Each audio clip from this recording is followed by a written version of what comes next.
العربية وإلى لقول الله والفاتح والتوراة والمصادقين والتوراة المستلفون حادث تيجابا. وقال ابن عباس رضي الله عنهما فليكن سكان بحر من غير قدرة ابن مانا وكمنا بكتاب النبي صلى الله عليه وسلم. بسم الله الرحمن الرحيم. مناسبة جواب عبد الله ورسوله إلى بيان الكتاب إلى كلمة سواء بيننا وبينكم. وبه قال حدثنا محمد ومشان قال حدثنا عثمان بن عمر قال أخبرنا علي بن مالك عن يحيى بن كثير عن أبي سلمة عن أبي هريرة رضي الله عنه قال كان أهل الكتاب يقرؤون التوراة بالعبرانية ويفسرونها بالإسلام. تفسير رستل نور حديث دي وقال رسول الله صلى الله عليه وسلم لا تصدقوا على الكتاب ولا تكذبوا قوم يقولون آمنا بالله وما أنزل إلينا وما أنزل إليكم الآية. وبه قال حدثنا مسدد قال حدثنا إسماعيل عن أيوب عن نافع عن ابن عمر رضي الله عنهما قال أتي النبي صلى الله عليه وسلم برجل وامرأة من اليهود فقتلنا فقال لليهود ما تصنعون به؟ قالوا نسلم وجوههما ونبزهما. قال فاتوا بالتوراة فاتلوها يكونوا صادقين مكرا فقالوا من يقرؤونها يا أول اقرأ فقرأ حتى انتهى إلى قوله قال ارفع لك برفع بين آية ربك الوحى. فقال يا محمد صلى الله عليه وسلم إن بينهما ربما لكن أنت كأنه بيننا فمر بهما فرجنا فرأيته يجعل عليه الحجارة. يا تعور يرمدا اقرأ الأولى شابت البيجي ذكورا دلتك الوستل دا حديث دي كانت الوستل دي شابت قال النبي صلى الله عليه وسلم بريدين ما بخاري شيفة سوالي كنا سم دے ذہن تک گزائی الماہر بالقرآن نصوب مراد دے قرآن رستود کے نو ماہر نے بخ حادث دے ماہر سرے لستر حادث دی تلفظ حادث دے سکول کا قدیم ہے مع سفرة الكرام البرد وزينوا قرآن بأصواتكم. وبه قال حدثنا إبراهيم محمد قال حدثنا ابن الواحد بن يزيد عن محمد بن إبراهيم بن أبي سلمة بن عبد الرحمن عن أبي هريرة رضي الله عنه أنه سمع النبي صلى الله عليه وسلم يقول ما أنزل الله بشيء ما أنزل النبي حسن سورة في القرآن يقرأ به يقرأ بيغمبر حادث لستر حادث. وبه قال حدثنا يحيى بن بكير قال حدثني نوسان عن ابن شهاب قال أخبرني ابن زبير وسعيد بن المسيب وعقبة بن وقاص وعبيد الله بن عبد الله الحديث عائشة رضي الله عنها وحين قال لا أهل لك فقالوا وكل حدثني قولة بن الحديث قال وتجار على فراش ونحيي لا نغني بريء وعد الله بريء ولكن والله لا كنت أعتقد أن الله أنزل في شأني وحي يتلى ولا شأني في نفسي كان أخبر به يتكلم الله في يده الجبنى وأنزل الله إن الذين جاءوا بالإفك العشر آيات منها. وبه قال حدثنا ابن عمرو قال حدثنا بشر بن علي بن ثابت قال رحمه الله حديث تلفظ شابه يقول سمعت النبي صلى الله عليه وسلم يقرأ في العشاء والتين والزيتون كما سمعت أحدنا حسن صوتا وقراءة منه. وبه قال حدثنا حجاج بن علي قال حدثنا وشيخ بن بشر سعيد بن جبير عن عباس رضي الله عنه قال كان النبي صلى الله عليه وسلم توالي من مكة وكان يرفع صوته إذا سمعهم مشركون يقرأ مناسبة تقرأ سبب القرآن ومن جاء فقال له النبي صلى الله عليه وسلم لا تدبر سنتك ولا تخافت بها. وبه قال حدثنا إسماعيل قال حدثني مالك بن عبد الرحمن بن عبد الله بن عبد الرحمن بن أبي صلصلة عن أبي أنه أخبره أن أبا سعيد الخدري رضي الله عنه قال إني أراك تحب الغنم والبادية فإذا كنت في غنمك والبادية فأذنت في صلاتي فرفع صوتك بالنداء آواز مرتكب المحادث دي القرآن والفجر مرتكب شبه فإنه لا يسمع لصوت الماضي جن ولا إنس ولا شيء لا شيء له يوم القيامة. قال أبو سعيد رضي الله عنه سمعته من رسول الله صلى الله عليه وسلم. وبه قال حدثنا قبيصة قال حدثنا سفيان عن رسول الله بن عائشة رضي الله عنها قال كان النبي صلى الله عليه وسلم قال ورسول يحيي وأنا حائز دام الكبر خبر مقة يبدأ عن عميل بدأي لك دلائل جدا لفقرأوا ما تيسر من القرآن نلوستل حادث او تيسير کے بتا ثاني قرآن داخل سے بند حوادث ہوتے اور بس اشارہ به قال حدثنا يحيى بن قال حدثنا النصر بن بن شام قال حدثنا ابن زبير عن النصر بن محمد عبد الرحمن بن عبد القاري حدثنا وانه سمع عمر بن الخطاب رضي الله عنه ان يقول سمع هشام بن حكيم يقول سمع القرآن في حياة رسول الله صلى الله عليه وسلم سمعت لقراءته واذا هو يقرأ على حروف كثيرة لم يقل يا رسول الله صلى الله عليه وسلم وكنت اسامر في الصلاة فتسبحت حتى سلم لبثته بردائي فقلت من اخرج هذه السورة التي سبقت تقرأ فقال قرأني يا رسول الله صلى الله عليه وسلم فقلت كسبت أقراني على غير ما قرأت فقرأت يقول يا رسول الله صلى الله عليه وسلم فقلت إني سمعت على يقرأ سورة القرآن على حروف لم تقل إلا لو أنزلت أو دارتور صفاتي دارتور مناسبة يقرأ شبها يقرأ يا هشام فقرأ القراءة التي سمعتها فقال رسول الله صلى الله عليه وسلم كذلك أنزلت ثم قال رسول الله صلى الله عليه وسلم يا عمر التي أقرأني فقال كذلك أنزلت إن أهل القرآن القرآن منزل على سبعة أحرف كما لا تيسر منه باب قول الله ولقد آسان کړي د آسان او صفات د جاره دي حدیث آسان دي ادا دي عربي عجمي ټولي لوري او په آسان لوري خون ولا ورکای شابه وقال النبي صلى الله عليه وسلم كل ما يسر لما خلق له ويسر معين وقال مجاهد ولا يسرنا بلسانك هو الناقل له قراءة حديث شو آسان کړي دي ها وبه قال حدثنا ابو معمر قال حدثنا ابن وارث قال حدثنا يزيد قال حدثنا مكتب بن عبد الله بن عمران رضي الله عنه قال قلت يا رسول الله صلى الله عليه وسلم فيما يعمل العامل قال كل ما يسر لما خلق له او تفسیر او د ما صفات ما آسان شو د سره د خپل افعال او حادث شو د سره د خپل افعال او حادث ورپسې وبه قال حدثنا محمد بن بشار قال حدثنا ابو بكر قال حدثنا شعبة بن رسول الله وشفنا اسد بن عبيدة عن عبد الرحمن بن علي رضي الله عنه عن النبي صلى الله عليه وسلم انه كان في جنازة فله ولم يجعل ينظر في الارض فقال ما منكم من احد الا كتب مقعده من النار او من الجنة قال انا تقول قال ينظر كل من يسر الله تفسیر ما تراول ما ترى كان آسان شي اذا ما ته عمل آسان شي لما عمل زما آسان والي زما پیټرول حادث ته ورپسې ځه باب قول الله من وقر مجموعي بیا غلو محفوظ کی چې لیکل شي دا حادث ته ګوري ته دا قدیم دی چې موږ سره کوم پروش دي دا آیت هم قدیم دی وای دا تلوستلم قدیم دی ذکر راغلی د توجه سره بیا ګډوډ شي هغه لو محفوظ ولا حادث کو محفوظ تو لیکل شوی دی ورپسې ځه ورته کتاب مستور لیکل خو په حادثو کې حوادثو کې قال قد مكتوب من يسرنا يخطون في ام الكتاب جملة الكتاب واسمه ما يلفظ من شيء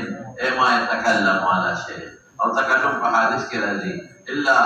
رقيب عتيد يعني الا كتب عليه لكان الناس اللي ها وقال ابن عباس رضي الله عنه ما يكتب الخير والشر ويمرق نو دا لیکل په حادث کې کېږي کنه یو حرف بس د بل حرف نه موجودي نو محفوظ کې لیکل دي يحرفون يزيلون اخر کې لیکل رست لغات راځي دا غي باندې وليس احد يزيل لفظ الكتاب من كتب الله الله كتاب نشي يو سري ختمه ولكنه يحرفونه يتأولونه على غير تاويله ودراستهم تلاوتهم كأغا بخبت طبيعة تلاوت كي مخي رسترا دنكي نور دا الله چکم کلام دستا وست نشتا چی آغا تبدال کے دمون خبل الفاظ بدلو را بدلو واعية حافظة تعيها وتحفظها دي درست لغات واعية ودا غي شرحة القرآن وروحي هذا القرآن مجرد به هذه القرآن غطول حادث ديان ومن بلغ هذا القرآن فهو صفت حادث ديان وقال لي خليفة حدثنا معتبر قال سمعت ابي قال النبي كان النبي هريرة رضي الله عنه عن النبي صلى الله عليه وسلم قال لما مثل الله ده مناسبت شو نو مكتوب حادث دي یو حرف د بل په وخت کې معلومي چې لیکل کېږي کنه شابه دې الله سبحانه رحمتي قدر وعده فوق العرش ټول له محفوظ کړي قرآن سره ارسل حادث دي ها وبه قال حدثني محمد بن ابي قائم قال حدثنا محمد بن اسماعيل قال حدثنا معتبر قال سمعت ابي يقول حدثنا قتادة ان ابا حدثنا انه سمع ابا هريرة رضي الله عنه يقول سمعت رسول الله صلى الله عليه وسلم يقول ان الله كتب كتابا قبل ان يخلق الخلق ان رحمتي سبقت فكتبها مكتوبا عنده فوق العرش كتابا فوق العرش لیکل شوی دی نو دا یعنی دا عرض دا پاسا چې کوم مکتوب دی هم حادث دی دلا ویدا لازمکی والا قدیم دی حاجب بندا شبا باب قول الله والله خلقكم وما تعملون بیاری ولا په معتدله ورته کې ابي خالق تا خلق ما کې ویل دا وایي چې دا قرآن لوستل د ما عمل دی قرآن لوستل د ما څه او دا مخلوق دی خلقكم زبردست دی په وکا والله خلقكم الله تاسو پیدا کړو نو مخلوق یو وما تعملون دمو عمل مخلوق دی نو قرآن لوستل دمو عمل دی کنه دی لیکل دمو عمل دی کنه دی تفسیر دمو عمل دی کنه دی ټول مخلوق صراحه الله وي ان كل شيء خلقناه بقدر دینا ما چې مخلوق دی ويقال للمصورين چې المصورين صورتونه جوړي دا نقشونه چې جوړي دا قرآن نقش مصورين کوي لكن تبصري أبل مصور تجي جمد إنسان جوړي أحيو ما خلقتم وही وتا کنه نو په تصویر دا خلق شو کنه نو دا چې کوم نقوش لیکي دا تصویر دی کنه دا مخلوق شو شابه إن ربكم الله الذي خلق السماوات والأرض في 6 أيام ثم استوى على العرش يغشي الليل النهار يطلبه حديثا والشمس والقمر والنجوم مسخرات بأمره على الخلق مناسبة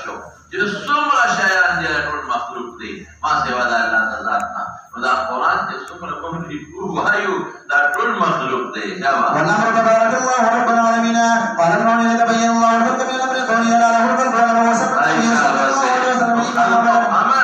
أمر الله عالم أمر جدال خلق سلطري وسمى النبي صلى الله عليه وسلم إيمان عملا قال أبو ذر وأبو هريرة سئل النبي صلى الله عليه وسلم أي الأعمال أفضل؟ هذا إيمان إطلاق شو ده إيمان وعمل القرآن سجى شو يعمل كل مخلوق دي لك وخلقكم وما تعملون شباب وجهاد في سبيله وقال جزاء بما كانوا يعملون وقال رب القاسم النبي صلى الله عليه وسلم وما بهم من القرآن إلا بالله بهذا وجمال لا توقع كما هم بالإيمان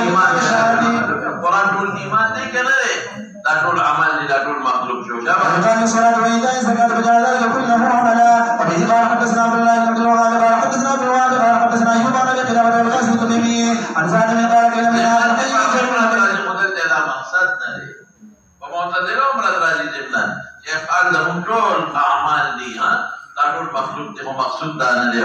وبين الأشعريين والقوم إذا كنا عند أبي موسى الأشعري رضي الله عنه فقدم إليه طعما به نحو دجاج وعنده رجل من يتيم الملائكة أكبر من بوالي فدعوني فقال إني رأيته يأكل شيئا فقدرته فحلبت ولا آكله فقال هلم فلو حدثت عن ذلك إني أتيت النبي صلى الله عليه وسلم فقال من الأشعريين نستقبله قال والله لا أخبركم وما عندي ما أخبركم وأوتي النبي صلى الله عليه وسلم من أبي بنين فسأل عنا فقال إن النفر الأشعريون فأمر له ب5 دود ورددتها ثم انطلقنا كل ما صنعنا خلف رسول الله صلى الله عليه وسلم لا يحملنا وما عنده ما يحملنا ثم حملنا فقفلنا رسول الله صلى الله عليه وسلم يمينه والله لا نفتح أبدا ورجعنا إليه فقلنا له فقال نسأل نخبركم ولكن الله حملكم سبت إذا ممكن فعل تو الذي خالق الله دي وخان ما ذكر إلا الله بارك إذا ممكن فعل تو الذي خالق شو الله ده مناسبة دباب شنو مخلوق شو دار سوجبا إني والله لا أخبر العالمين فأعطينا خير من الذي تنادي وخير من وتحللتها وبه قال حدثنا أبو الوليد قال حدثنا أبو عاصم قال حدثنا أبو رد بن خالد قال حدثنا أبو ذر بن أيوب قال قلت إن عباس رضي الله عنهما قال قدم أبو بن القيس على رسول الله صلى الله عليه وسلم فقالوا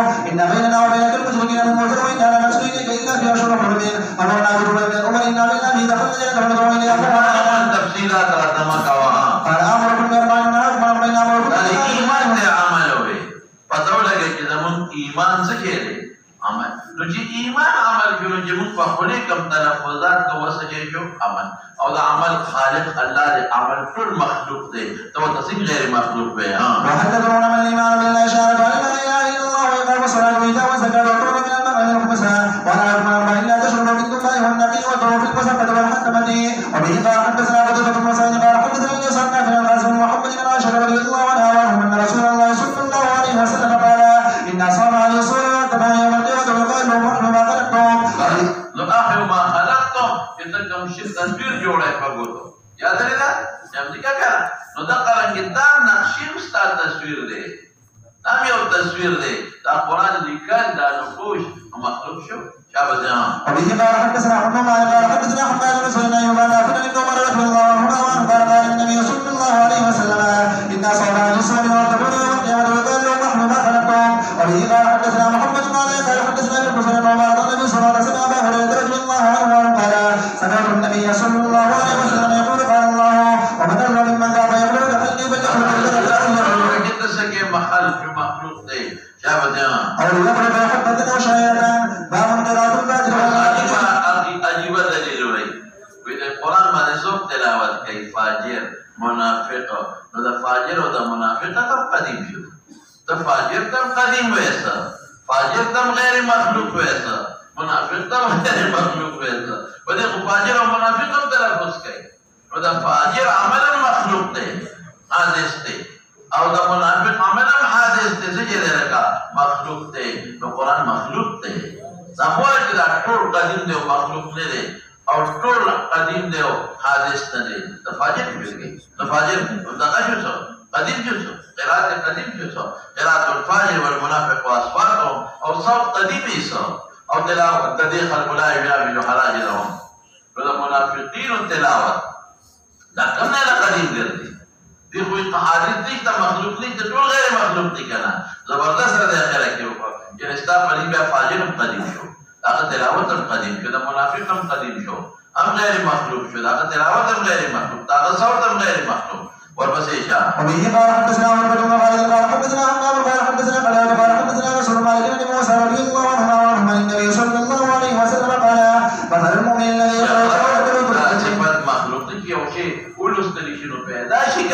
مخکنو پیدا حادث شي کنه طعمها طيبا وريحها طيبا والذين يقرؤون القرآن كالتمر طعمها طيبا ولا ريح لها ومثل الطائر الذي يقرأ القرآن كمثل ريحها طيبا وطعمها مر ومثل الطائر الذي يقرأ القرآن كمثل الحجرة طعمها مر ولا ريح لها وبه قال حدثنا علي قال حدثنا هشام قال اخبرنا عمر بن سليح قال حدثنا احمد بن صالح قال حدثنا عن بسر قال حدثنا يونس عن النشام قال اخبرني احمد عروه بن الزبير انه سمع عروه بن الزبير قال عائشه رضي الله عنها وسال الناس النبي صلى الله عليه وسلم عن القران فقال انهم ليسوا بشيء فقالوا يا رسول الله صلى الله عليه وسلم فانهم يحدثون بشيء يكون حقا فقال النبي صلى الله عليه وسلم تلك الكلمه من الحق يقول عن الدنيا راغلاکی یعنی جنی پہ تلفظ کئی سو پہ تلفظ کئی تو جنی غیر مخلوق تے قدیم تے تو تلفظ سچے جو رکھا مخلوق تے تلفظ مخلوق ورپسے جا وذكر رافع الولي كذكر الكتاب يخرجون في أنهر من ميت كذبة وبه قال حدثنا ابن عمر قال حدثنا وزير بن قال سمعت محمد بن سيرين يحدث عن محمد بن سيرين عن ابي سعيد الخدري رضي الله عنه عن النبي صلى الله عليه وسلم قال يقول الناس من قبل المشرق ويقرؤون القرآن لا يجاوز منافقين دي قرآن لولي مرنا لاندلين منافق غير مخلوق جزء تلاوت غير مخلوق جزء قديم جزء دور بسيجا يتمكن من الدين كما يملك السهم من الرمية ثم لا يعلم في حتى يعود السهم إلى فوقه إلى ما سمع قال سمع والتحليق لا تسجد يا بحلقو كناستي يود بخل ميتينغونا كي يا سرونا بخري يا بحلقو كناستي برماني يقول شيء أو يا بسرونا خري او بل راځي تثبیت څه ته ویل کېږي دا وخت سټوکی به پریږدي یا بدا چل گئی دا سټوکی به پریږدي وي یا بسرونه خړای شک تراوی نه دي دواړه صحیح دي او تثبیت په معنا دا سلب سره راځي سلب سټوکی سمانا خړایل دواړه معنی یې کول شي بس په مولانا سے په دی باندې صلی الله تعالی علی سیدنا محمد وعلى اله وصحبه